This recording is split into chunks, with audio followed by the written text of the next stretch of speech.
দেখ সকলে দেখ আর একবার বলছি অক্সিলারি ভার্ব আমরা যে ভার্ব পড়ি ভার্ব বলতে কাকে বুঝি সাধারণত যে শব্দের দ্বারা কাজ করা বোঝায় অ্যাকশন ওয়ার্ডকে ভার্ব তার মধ্যে ভার্ব যদি আমরা করি সেখানে পাবো অক্সিলারি ভার্ব একটা পাবো ঠিক আছে অক্সিলারি ভার্ব মানে কি সাহায্যকারী ভার্ব অক্সিলারি ভার্ব মানে সাহায্যকারী ভার্ব এই অক্সিলারি ভার্বকে আমরা আবার দুই ভাগে ভাগ করছি কয় ভাগে দুই ভাগে ভাগ করছি একটা বলছে প্রাইমারি অক্সিলারি একটা হচ্ছে প্রাইমারি অক্সিলারি আরেকটা হচ্ছে মডাল অক্সিলারি প্রাইমারি অক্সিলারিতে গিয়ে আমরা আবার তিনটে ভাগে ভাগ করছি এটা বোঝার সুবিধার্থে হ্যাঁ তোদের বোঝার সুবিধার্থে এটা করা হয়েছে যাতে ছকটা ভালো মনে থাকে প্রাইমারি অক্সিলারিতে যে তিনটে ভাগ পাচ্ছি তার মধ্যে একটাকে পাচ্ছি বি ভার্ব এটা মোস্ট ইম্পর্টেন্ট সবগুলোই ইম্পর্টেন্ট তার মধ্যে এটা বেশি ইম্পর্টেন্ট বি ভার্ব দুই নম্বরে পাচ্ছি ডু ভার্ব তিন নম্বরে পাচ্ছি হ্যাভ ভার্ব বি ভার্ব আছে আমরা বি ভার্বে পাঁচখানা ভার্ব পাবো অক্সিলারি ভার্ব কটা পাবো পাঁচটা অক্সিলারি ভার্ব পাবো একটা হচ্ছে am is are was were এরা টেন্স কত ভাবে আলাদা ভাবে ব্যবহার হয় টেন্স কত ভাবে আলাদা ব্যবহার হয় টেন্স এবং সাবজেক্ট অনুসারে এদের ব্যবহার আলাদা আছে পরে আবার এদের ব্যবহার বুঝতে হবে প্রেজেন্ট টেন্সে যখন আসবো তখন আমরা am is are ব্যবহার করব প্রেজেন্ট টেন্স যদি হয় তাহলে am is are এই তিনটা অক্সিলারি ভার্ব ব্যবহার করতে পারবো আর যদি পাস্ট টেন্স হয় তাহলে was were ব্যবহার করতে পারবো এবং এই am is are was were এদের ব্যবহার নির্ভর করব কার উপর সাবজেক্টের উপর এগুলো কার উপর ডিপেন্ড করে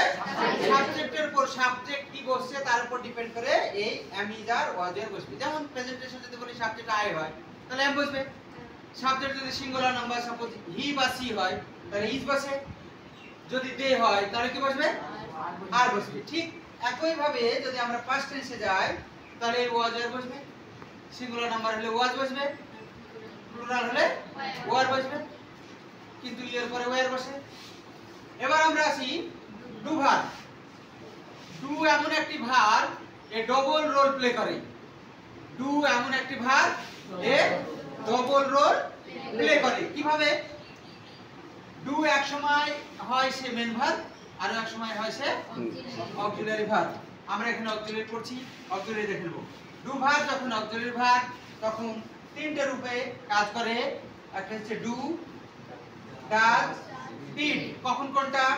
ডু এবং ডাজ প্রেজেন্ট টেন্সে আর ডিডটা হয় পাস্ট টেন্সের ক্ষেত্রে ব্যবহার হয় এই ডাজ কখন ব্যবহার হবে প্রেজেন্ট টেন্সে হয়ে সাবজেক্ট যদি থার্ড পারসন সিঙ্গেল নাম্বার হয় তাহলে আমরা জানি নিয়ম অনুসারে ভার্বের সঙ্গে এস বাই এস যুক্ত হয় তাহলে সেইখানে ক্ষেত্রে কি হবে ডাজ ব্যবহার হবে তাহলে ডু ডাজ আর ডিড পাস্ট টেন্সে ব্যবহার হবে কখন এগুলো ব্যবহার করব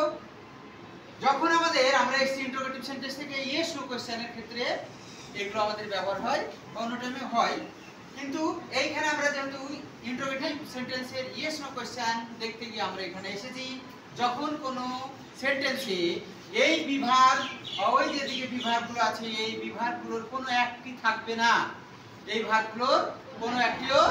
থাকবে না তখন আমরা এই ডু ভার্বের সহযোগিতা নিয়ে আমরা ইন্টারোগেটিভ সেন্টেন্স তৈরি করব মনে থাকবে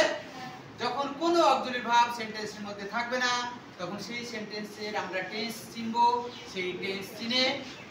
ডু ডাজ এবং ডিডের ব্যবহার করব নেক্সট আসি হ্যাভ ভার্ব সাধারণত আমরা কোন টেন্সে ব্যবহার করি পারফেক্ট টেন্সে কোন টেন্সে পারফেক্ট টেন্সে ব্যবহার করি হ্যাভ এর তিনটে রূপ পাবো হ্যাভ নিজে একটা হ্যাজ একটি এবং হ্যাড একটি হ্যাড টি ব্যবহার হয় পাস্ট টেন্সের ক্ষেত্রে